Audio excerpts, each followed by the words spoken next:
दोस्तों नमस्कार। मैं हूँ रोहित कौशिक और आप देख रहे हैं रोहित संवाद।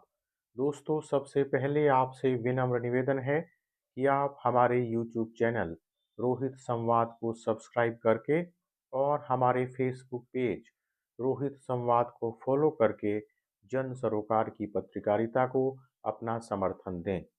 बेल आइकन भी दबा दें ताकि जब भी हमारी नई वीडियो अपलोड हो तो आपको उसका नोटिफिकेशन मिल जाए। इस वीडियो को लाइक कर, शेयर कर और इस वीडियो पर कमेंट कर भी आप हमारी आवाज़ को बुलंद कर सकते हैं। दोस्तों नई दिल्ली रेलवे स्टेशन पर हुई भगदड़ में कई लोगों की मौत होने के बाद इस हादसे की जांच के लिए रेलवे ने जांच समिति बना दी है। माना जा रहा है कि अंतिम समय में ट्रेन के प्लेटफॉर्म को बदलने की वजह से लोगों में भगदड़ मच गई और इसी कारण यह हादसा हुआ, इसी कारण यह दुर्घटना हुई। लेकिन उत्तर रेलवे ने प्लेटफॉर्म के बदले जाने से इनकार कर दिया। उत्तर रेलवे ने कहा है कि कोई भी ट्रेन रद्द नहीं की गई और न ही किसी ट्रेन का प्लेटफॉर्म बदला गया। यह सूचना भी आ रही है कि उस दिन कुछ ट्रेनों के लेट होने और कुछ ट्रेनों के रद्द होने की वजह से भीड़ बढ़ गई थी। हालांकि सही बात तो जांच के बाद ही सामने आएगी। केंद्र सरकार ने कुछ दिन पहले बड़े ही गर्व से यह घोषणा की थी कि वह महाकुंभ के लिए कई ट्रेनें चला रही है। सवाल यह है कि क्या ट्रेनें चला देने से ही सारी समस्याओं का समाधान हो जाएगा? रेलवे की यह जिम्मेदारी तो बनती ही है कि वह इन मौतों की जिम्मेदारी लेकर इस दुर्घटना से कुछ सबक ले। क्या रेलवे को यह एहसास नहीं था, क्या रेलवे को यह आभास नहीं था कि कुंभ में जिस तरह से भीड़ उमड़ रही है, उस स्थिति में ऐसे हालात पैदा हो सकते हैं। ऐसे असामान्य हालात से निपटने के लिए रेलवे ने क्या तैयारी की थी? अगर रेलवे यह कहता है कि अत्यधिक भीड़ होने के कारण यह दुर्घटना हुई, यह हादसा हुआ, तो सवाल यह उठता है कि भीड़ को नियंत्रित करने के इंतजाम क्यों नहीं किए गए?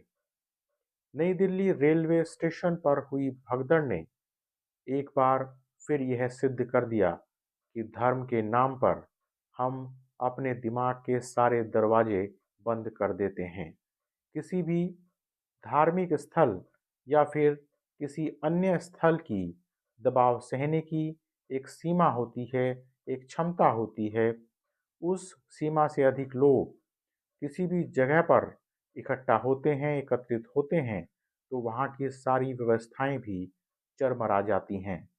इस बार के महाकुंभ में कुंभ से जुड़ी हुई प्रयागराज की भगदड़ और नई दिल्ली की भगदड़ ने यह भी सिद्ध कर दिया, यह भी दिखा दिया कि जब भीड़ बढ़ती है तो शासन और प्रशासन के सारे दावे फेल हो जाते हैं, सारे दावे खोखले सिद्ध हो जाते हैं।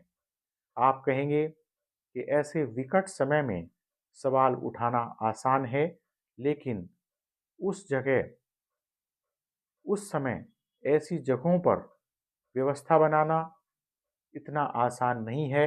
भाषण देना आसान है, लेकिन उस समय ऐसी जगहों पर व्यवस्था बनाना उतना आसान नहीं है। यह बात आप मुझे कह सकते हैं, यह बात आप मुझे समझा सकते हैं, लेकिन इस दुर्घटना में जिन लोगों की मौत हुई है, जिन लोगों की मृत्यु हुई है, क्या उनके परिवार को भी आप यह बात समझा सकते हैं? दोस्तों, सवाल यह है कि क्या भीड़ को रोका जा सकता था? ऐसे आयोजनों में भीड़ को रोकना मुश्किल जरूर है, लेकिन असंभव नहीं। सबसे दुखद यह है कि सरकारें इस तरह की दुर्घटनाओं के बाद, इस तरह के हादसों के बाद भी सबक नहीं लेती हैं। प्रयागराज महाकुंभ की भगदड़ में जब अनेक लोगों की मौत हुई थी, तो यह आशा व्यक्त की गई थी कि शायद इस दुर्घटना से सबक लेकर सरकार ऐसे हादसों से निपटने के लिए कोई इंतजाम करेंगी। लेकिन प्रयागराज दुर्घटना के बाद भी ऐसा कोई इंतजाम नहीं किया गया। हालांकि उत्तर प्रदेश सरकार फौरी तौर पर, सतही तौर पर यह प्रदर्शित करती रही कि वह भीड़ रोकने के लिए कुछ उपाय कर रही है।